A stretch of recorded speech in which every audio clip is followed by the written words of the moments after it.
If you and your partner or spouse or significant other are reconciling and you love them, but maybe you're not in love with them, let me give you a couple tips on maybe how to start that process. Number one, you got to go back to the basics. You guys got to start dating again. Keep in mind, you are not the same person you are today that you were 5 years ago. You're not going to be the same person 5 years from today that you are now. We are far more than human beings. We are human evolutions. So we change, we grow. You and your spouse have to constantly build bridges to one another. So you guys gotta date. You gotta go out and you gotta date. Maybe print out some on Google, first questions you ask, questions you ask on a first date. You gotta get to know this person all over again.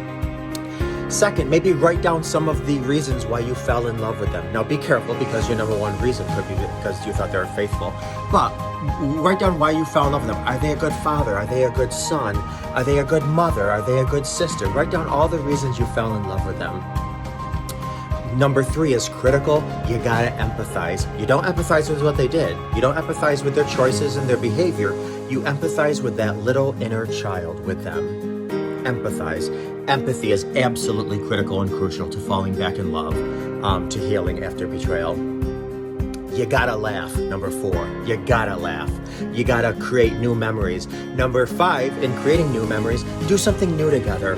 Whether that's going to a pottery class, learning a new language together, volunteering together is, I can't even tell you how profoundly helpful that is, volunteering together. And lastly, I'll just say, if you are a spiritual couple, a religious couple, absolutely pray together. Not just they pray and you pray, hold hands and pray together. If you're more spiritual, do yoga together, meditate together. The whole thing is to go back to square one, act like children, play hide and go seek in your house.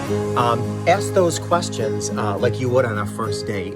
You gotta fall back in love with that person. You know, when you put a ring on at your wedding, that ring symbolizes that you might be married to the same human being for the next 50 years, but you're going to date and live with maybe 10 different people.